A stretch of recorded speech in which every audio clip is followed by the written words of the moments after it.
നമ്മുടെ കോളറിന്റെ അടിയിൽ 2 ബട്ടൺസ് കണ്ടിട്ടുണ്ടോ? അതെങ്ങനെയാ വന്നതെന്ന് അറിയോ? നമ്മൾ ഓൾറെഡി കുറെ ബ്രാൻഡ്സിന്റെയും കുറെ വീഡിയോസ് ഒക്കെ നമ്മൾ ചെയ്തിട്ടുണ്ട്. അപ്പോൾ നമുക്കിത് ഒരു സീരിയസ് ആയിട്ട് എടുക്കാം. നമുക്കൊരു പേര് കൊടുക്കാം, ത്രെഡ്സ്. നമ്മൾ മിക്കപ്പോഴും ഷർട്ട് എടുക്കുമ്പോൾ നമ്മൾ കോളറിന്റെ അടിയിൽ 2 ബട്ടൺസ് കാണാൻ പറ്റും. എല്ലാ ഷർട്ടിലും ഇല്ലെങ്കിലും ഒരു മിക്ക ഒരു ഫോർമൽ വേഴ്സിലൊക്കെ ഇത് കാണാറുണ്ട്. അറൗണ്ട് 18ാം നൂറ്റാണ്ടിന്റെ അവസാനം ബ്രിട്ടീഷുകാർ ഭരിച്ചുകൊണ്ടിരിക്കുമ്പോഴാണ് ഈ സാധനം കണ്ടുപിടിക്കുന്നത്. അന്നത്തെ ബ്രിട്ടീഷുകാർക്കുള്ള ഏകൊരു എന്റർടൈൻമെന്റ് എന്ന് പറഞ്ഞാൽ പോളോ പ്ലേയിങ് ആയിരുന്നു. ഈ പോളോ കളിക്കുന്ന പ്ലേയേഴ്സിന് ഒരു പ്രോബ്ലം ഉണ്ടായിരുന്നു. അവർ അന്ന് യൂസ് ചെയ്തിരുന്ന ഓക്സ്ഫോർഡ് ഷർട്ടിന്റെ കോളേഴ്സും സ്ട്രക്ചേർഡും പിന്നെ ലെങ്ത് കൂടിയതായിരുന്നു. അതുകൊണ്ട് അവർ കുതിരയുടെ മേളിൽ കയറി കളിച്ചുകൊണ്ടിരിക്കുമ്പോൾ അവരുടെ കോളേഴ്സൊക്കെ അവരെ മുഖത്തടിക്കുമായിരുന്നു. അതൊരു വലിയൊരു പ്രോബ്ലം ആയിരുന്നു.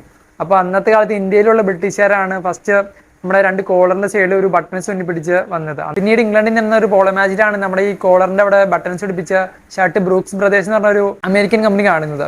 ഇത് കണ്ട് ഇൻസ്പയർഡ് ആയി ആ കൊല്ലം തന്നെ അവർ അമേരിക്കയിൽ അവരുടെ പുതിയ ഷർട്ടുകളിൽ 2 ബട്ടൺസ് പിടിച്ചു തുടങ്ങി.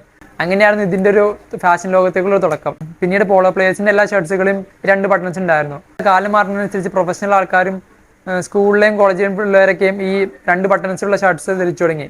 പോളോ പ്ലേയേഴ്സിന് മാത്രമല്ല, ഒരു നീറ്റായിട്ട് ഡ്രസ്സ് ചെയ്യുമ്പോഴും ടൈ ഒക്കെ യൂസ് ചെയ്യുന്ന നേരത്ത് ഈ 2 ബട്ടണുള്ള കോളേഴ്സ് സഹായിച്ചു. നിങ്ങളുടെ കോളർ ബട്ടൺ ഉള്ള ഷർട്ടുള്ള ഫ്രണ്ട്സിനൊക്കെ വീഡിയോ ഷെയർ ചെയ്യാം. Follow for more contents.